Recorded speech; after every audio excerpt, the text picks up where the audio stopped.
Posters have appeared in various parts of the territory urging the people to observe complete shutdown on 22nd May. Call for the strike and protest have been given jointly by the All Parties Hurriyat Conference and Azad Jammu and Kashmir political leadership, including President Barrister Sultan Mahmood Chaudhry.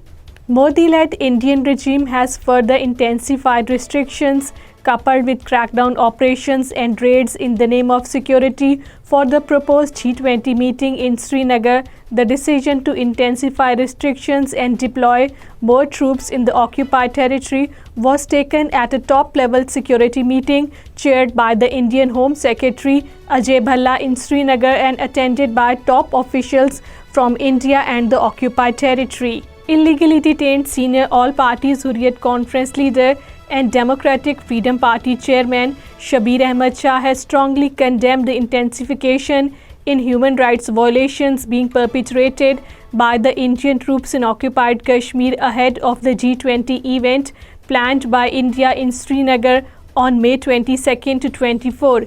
In his message from New Delhi's infamous Tihar jail, the APHC leader, while referring to the deteriorating political and human rights situation in Jammu and Kashmir, especially in Pir Panjal, Poonch and Rajouri areas of Jammu region, said that the G20 countries' participation in the event in the disputed territory will be tantamount to undermining the UN credibility.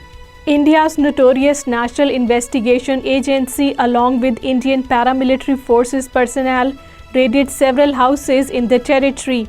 The notorious Indian agency and paramilitary personnel raided the houses of the common people in Islamabad, Kulgam, Poonch and other districts of the territory. The NIA launched searches at 15 locations across the occupied territory in connection with the fake case. An audit report on the marginalization of Muslims in the minority concentration districts in the Indian states of Bihar, West Bengal, Assam and Uttar Pradesh tears apart the slogan Sabka Saath, Sabka Vikas and says the equity question of Muslims remains a myth in India.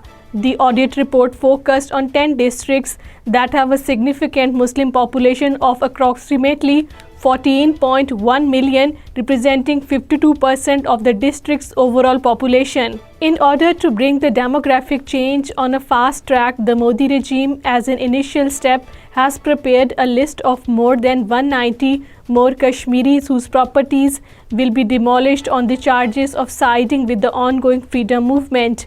Earlier, the regime demolished the properties in South Kashmir, while properties of several others were attached. However, now it is planning to bulldoze the properties of the Kashmiri youth after branding them militants or overground workers.